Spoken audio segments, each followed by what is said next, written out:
license software တွေနဲ့တဲ့နော် crash software တွေ repair software တွေသုံးတာဘာကွာလို့လဲနော်တချို့ software တွေကဝယ်ကြမလို့ပဲနဲ့သုံးလို့အဆင်ပြေနေတာပဲဟိုတဲ့နော်အဲ့လိုပြောတယ်နော်အဲ့တော့ license software နဲ့ crash software တွေကဘာကွာလဲဆိုတော့စိုးကျိုးတွေလည်းရှိတယ်ဗောနော်ဒီစိုးကျိုးနဲ့ကောင်းကျိုးတွေရှိတာဗောပြောများတာတော့ဗျာဒီ crash software တွေသုံးလို့ရှိရင်ကျွန်တော်တို့က virus တွေပါလာနိုင်တယ် malware တွေပါလာနိုင်တယ်ကိုယ့်ရဲ့သုံးနေတဲ့ set ကိုဟန်းစီတာမျိုးတွေကိုယ့်ရဲ့ data တွေပါသွားနိုင်တာမျိုးတွေပေါ့အဲ့ဒါမျိုးတွေသူတို့ကပြောများတယ်ပေါ့နော်ဒါကတော့ပုံမှန်ဟိုဘယ်လိုပြောမလဲ Google မှာပဲရှာ AI ဝဲမေးအဲ့လိုမျိုးတွေပြောကြတယ်ပေါ့နော်နောက်ဆုံးလို့ရှိရင်သူကဘာဖြစ်လဲဆိုတော့ဒီ pocket window တွေလည်းတက်လာတယ်ပေါ့နော် alert လောက်တာတွေရှိတယ်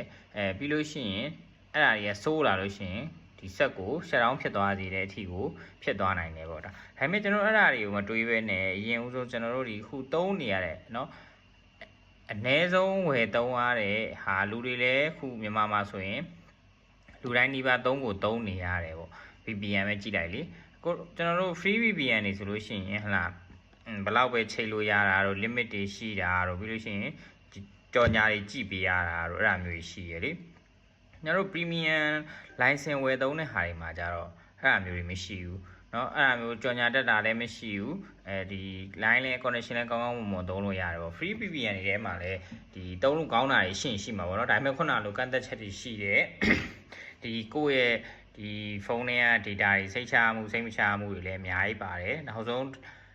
ကိုသုံးနေတဲ့ IP ကိုတကယ်ကြောမကြောအဲ့ဒါမျိုးတွေရှိတယ်ပေါ့အဲ့တော့ဒီ VPN ကိစ္စမှာပဲစဉ်းစားကြည့်ရင်တော့မှပဲဒါရိုး free version တွေ crack version တွေနဲ့ဒီ premium license version တွေမှာကွာခြားချက်တွေသိနိုင်ပါတယ်เนาะအခုကျွန်တော်တို့ကတ်တို့ပါလို့ဆိုလဲကြည့်လိုက်လေ free version တွေမှာဆိုလို့ရှိရင်မသိသုံးလို့မရဘူး license version တွေမှာဆိုလို့ရှိရင်လောက်ပိုင်းဝင်တွေအများကြီးရှိရတာပုံမှန်ပဲ ChatGPT မှာဆိုလို့ရှိရင်ကျွန်တော်တို့ limit တွေနဲ့ရှိတယ်provision တွေမှာအဲ့လိုမျိုးတွေမရှိဘူးဒါ ChatGPT တို့ဘာလို့ဆိုတာတော့ဗျာတစ်လောက်$20ကျော်ဆိုတော့ဈေးများလို့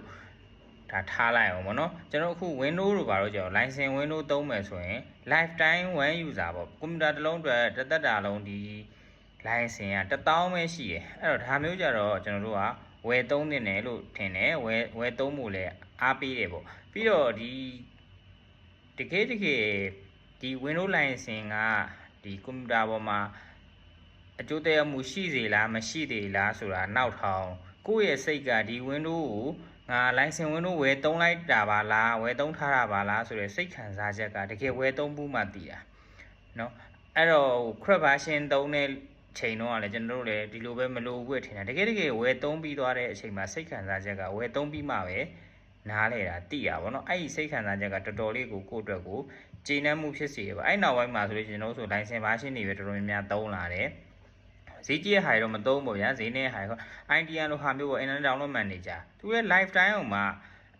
ဒါဒေါ်လာဈေးတက်လို့ကျွန်တော်တို့ဆိုရင်9000ခွဲနဲ့ရောင်းတယ်$20လောက်ရှိမယ်နဲ့ ChatGPT ဆိုလဲ$20လောက်ရှိကျွန်တော်တို့ဆို9000နဲ့ရောင်းတယ်အဲ့တော့ဒါတွေကဒေါ်လာဈေးအရင်များသွားတော့အရင်တော့လို့